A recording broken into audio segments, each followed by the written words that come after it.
Look, India clearly is an economic superpower. If you think about it, in the last few decades, it's tripled its share of global GDP, which itself is an extraordinary thing to say. But I'll give you maybe a different example of illustrating the power, which talks to the economics, but also broadly.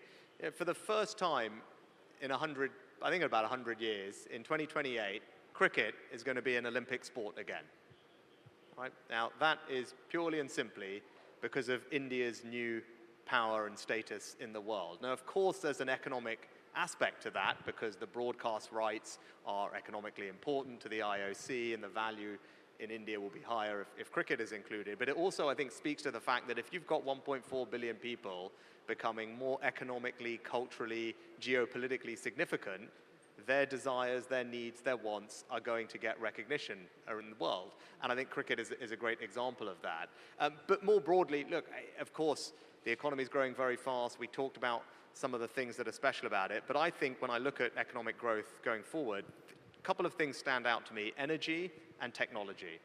We talked about AI, and India is very well placed in AI, but AI is an energy-hungry innovation. You need energy to power these data centers, which is why the energy plan that is in place in India, I think, is so important.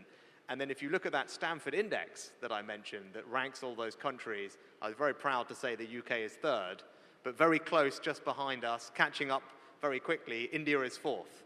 And as Prime Minister Modi ji always used to remind me, India also just about overtook the UK with the number of unicorns that were created.